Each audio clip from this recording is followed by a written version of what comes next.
الا عندك هاد اللفت في الدار، عندك سيرو طبيعي 100% كيقضي على الكحبه والسعال. ولا عندك الحامض حتى هو مع هاد اللفت راه كيقضي حتى هو على اللوز او على الحلاقم. وتبعوا معايا طريقه التحضير وشوفوا كيفاش طلق لينا هانتوما. هذا هو الشراب او السيرو الطبيعي 100%. تبعوا معايا المقادير، وإلا عجبكم الفيديو بارطاجيو. شكرا لكم على كل تعليقات وعلى الاشتراك، واللي اول مره كتدخل تشترك وتبارطاجيو شكرا لكم. ونتمنى لكم دائما الصحه والعافيه للجميع، وخليكم مع الطريقه. السلام عليكم. اليوم تنحضر معكم واحد الوصفه ديال السعال او الكحه، السعال الحاد. وهاد الوصفه طلبوها مني واحد الاخوات، كنت جربتها وقلت لي ما نبارطاجيها معكم ونتقاسمها معكم. والطريقه ديالها سهله وغير بمكونين فقط. عندنا اللفت والعسل، والا ما كانش العسل نقدروا نحطوا السكر السنيده، يعني بجوجهم كيقضيو الغرض. المهم تبعوا معايا الطريقه، بما ان البرد والجو متقلب وبزاف الناس مرض بالسعال وبالكحبه، وقلنا نعملوا الشراب طبيعي 100% وما كيكلفناش بزاف. خليكم مع طريقه التحضير. ناخذ اللفت هذا او اللفت المدور اللي كان عندكم، كنغسلوه ونقيوه حنا غنستافدوا غير من هاد الابيض اللي لداخل ونحكوه. وراه الطريقه ان شاء الله فعاله جدا، بالاخص الدراري الصغار الا كانت عندهم الكحبه ما كتحيدش، راها فعاله جدا. دابا انا نقيت هذه، غنبدا معكم غير بكميه قليله. ناخذ واحد الحكاكه نحكوا هاد اللفته بالراس الرقيق احسن باش تطلق لينا الماء نتاعها بزاف.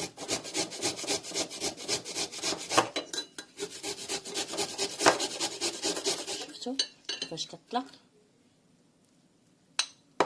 انا غنستمر في الحكان.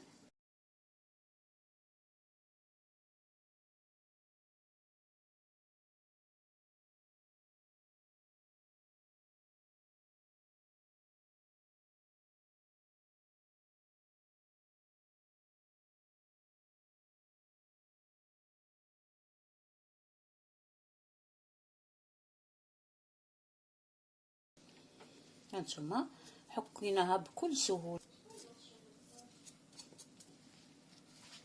شفتوا الكميه اللي عطاتنا؟ هذه غير لفته وحده، تقدروا تحطوا كميه كبيره. هذه قاديه تاع يومين ان شاء الله.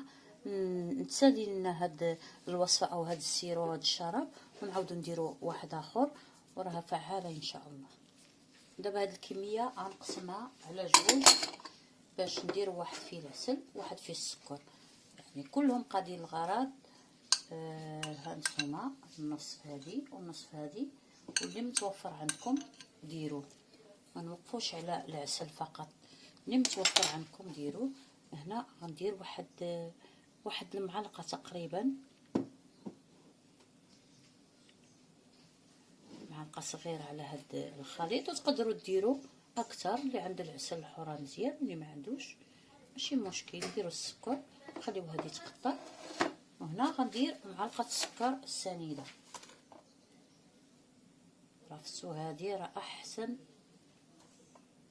احسن من السيرو اللي كنشريو من الصيدليه ولا عامر غير بالسكريات او بالسكر، بقى كيقضي لينا والو. سيرتو في الاطفال والكبار كيوصل داك الليل كتولي ديك الكحبه تتجهد.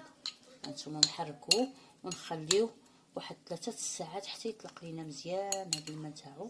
هانتوما مجرد تحطوا السكر ما شاء الله. هانتوما راه فيها الماء هذه، شفتوا كيفاش اللون ديالها تبدل. وهي نخليوها ونرجع لهذه تاع العسل حتى هي نحركها ونخليو يطلق لينا داك اللفت الماء تاعو. حنا الهدف ديالنا انه يطلق لينا الماء، هو الدواء. كرير ما كانش السيروات، ما كثرش كثر الدويات تاع المناعه ديال الاطفال كتولي قليله، ولا تاع النساء الكبار، ولا كيبقاو عندهم غير الدواء الطبيعي. وهذا مجرب. هانتوما نخليهم حتى يطلقوا لينا مزيان. وغندير معكم ثاني هاد الوصفه الاخرى حتى هي نتاع اللفت، وغادي تطلق لينا هذه اللوز الملتهبين واللي كيطلعوا لنا السخانه. دابا غنقطع هاد اللفته بحال هكا من الفوق،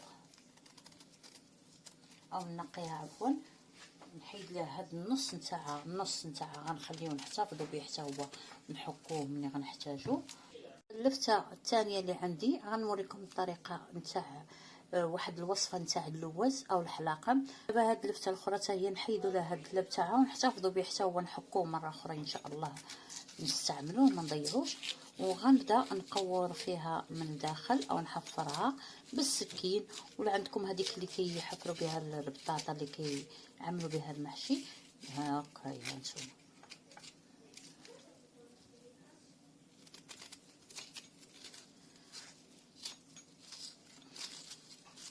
هاد الوصفه راه فعاله جدا بالنسبه لحلاقم اللوزتين، راها مزيانه. نحط هاد اللفته المحفوظ اللي حفرناها نحطوها هنايا، وغادي نعصر فيها واحد او نص حامضه، بالاخص هاد هاد الليمون الخضر راه عرفتي قوي فعال جدا بالنسبه اللي عندهم الحلاقم كيكونوا طيبين تيعدوا الواحد، هذا راه مخير.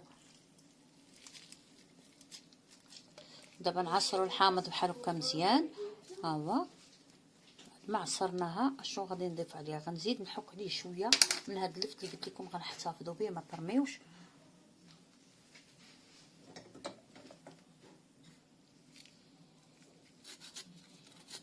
حتى هو داخل في الوصفه.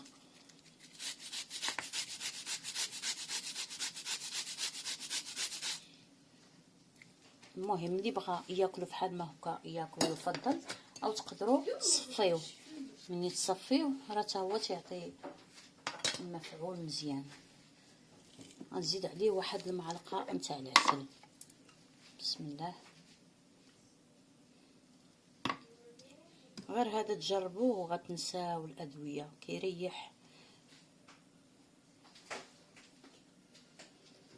النهار الاول تستعملوه ما تبقاوش تحسوا بالالم تاع الحلاقم. هذا منظف للحلق ومقوي ويعطيكم المناعه، وكيزول كاع الميكروبات اللي كتبقى عالقه لينا في الحلق ديالنا وكينفخ الحلاقم. دابا هذا حتى هو هاد المحلول نحركوه ونخليوه حتى واحد ساعتين ولا 3 سوايع، ونشربوه مع 6 معالق.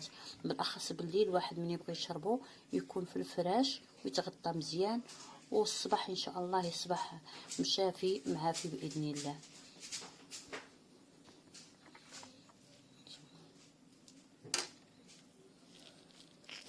هذا هو الشكل النهائي تاع المحلول ديالنا او اللفت مع العسل ولا مع السكر السنيده للكحه والسعال والبرد. وهاد الوصفه حتى هي نتاع الحلاقم او اللوز.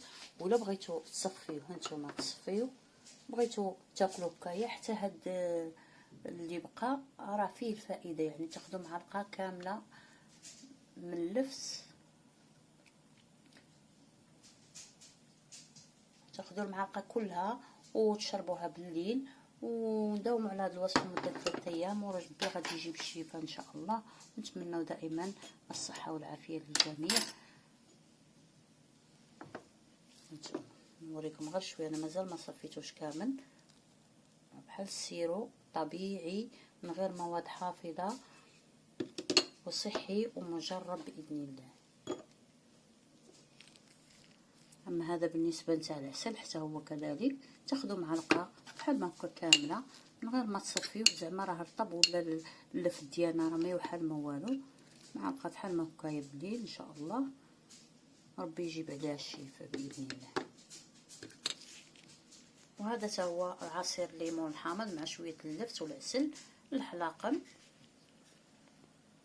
راه كيبريهم في ساعه ما كيبقاوش عاطين السخانه. نتمنى هذا الفيديو يكون عجبكم، ولا عجبكم بارطاجيوه وشاركوه مع الاحباب والاصدقاء لتعمل فائده على الجميع، وكل شيء يستافد وكل شيء يعمل دواء طبيعي من الخضر متواجده عندنا في البيت. والله يجيب لكم الشفاء والصحه والهنا، والى فيديو قادم ان شاء الله.